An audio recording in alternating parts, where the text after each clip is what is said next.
Hello সবাইকে। তো আজকে ছিল আমাদের বহরমপুর গিয়ে সেকেন্ড দিন, মানে যেদিনকে আমার বান্ধবী আর বান্ধবীর বর মানে আমাদের দাদার অ্যানিভার্সারি। আজকের ভিডিওটা আমি শুরু করছি দুপুর থেকে, কারণ সারাদিন একটুও সময় পাইনি, এত ব্যস্ত ছিলাম সবাই। তাই জন্য সন্ধ্যা লাগার আগের মুহূর্তে আমরা বেলুন ফুলিয়ে নিই, কারণ আমাদের ডেকোরেশন করতে হয় ব্যাকগ্রাউন্ডটা। তাই আর তোমাদের একটা জিনিস দেখাই, এখানে হঠাৎ করে আমি ঘরে ঢুকে নিজেই অবাক হয়ে গেছি, এত সুন্দর এতগুলো রোজ থাকার কারণে। তারপর আমার একটু টি ব্রেক নিয়ে নিই, কারণ কাজ করতে করতে একটু হাঁপিয়ে গেছিলাম আর কি। তারপর আমাদের এখানে সোনাটা চা দেখি একদম হামলে পরে চা খাবে, তাই তারপর আমাদের কাজ কমপ্লিট করে নিয়ে আমরা সবাই মিলে এটা করেছি, কেউ কম না কেউ বেশিও না। আর তারপর এখানে আমি করে নিই কেক আনবক্সিং। দেখো কতই সুন্দর লাগছে কেকটা। আমার মডেল বান্ধবী সুন্দর করে পোজ দিচ্ছে, কারণ আজকে তো তারই দিন। এত সুন্দর লাগছে রেড শাড়িতে। তোমরাই বলে যাও কেমন লাগছে।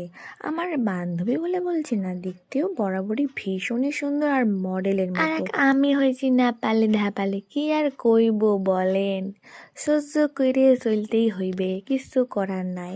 যাই হোক, তারপর আমরা সবাই মিলে এখানে সেলিব্রেশনটা করে নিই খুব তাড়াতাড়ি, কারণ আমাদের আবার যাওয়ার ছিল। আমরা এই সাজাতে গিয়ে আর নিজেরা সাজতে গিয়ে যে কত লেট করেছে সেটা আমরাই জানি, আপনাদের দেখালে আপনারা বুঝতে পারতেন।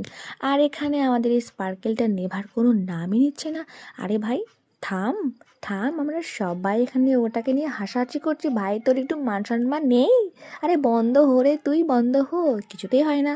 তো তাই আমি ভাবলাম একটু আমার বান্ধবীর সুন্দর স্মাইলটাই তোমাদের দেখিয়ে দিই। দেখো কত ব্লাশ করছে, ব্লাশার না দিয়ে আমার বান্ধবী হেভি ব্লাশ করতে পারে। তারপর আমরা স্পার্কেলটাকে ধরে তুলে একদম উঠাই ফেললাম। তারপর এখানে হবে কেক কাটিং। তার আগে আমার বান্ধবী মোমবাতিতে ফু দিতে গিয়ে ভাই পারে না, কেন পারে না জানি না, এত বড় মানুষটা মানে মোমবাতিটাকে বন্ধ করতে পারে না, কিভাবে সম্ভব।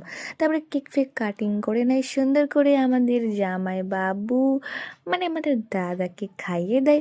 আর আমাদের সোনা একটু খেতে চাইছিল তো কি হয়েছে, বাচ্চা মানুষ, এখন বাইরের খাবার দেওয়া যাবে না, যতই চাক, একদম না।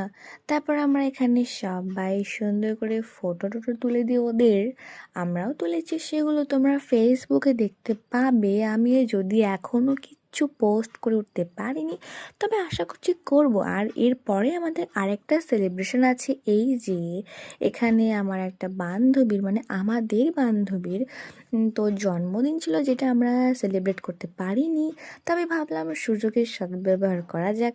তো আমি আগের ব্লগে বলেছিলাম যে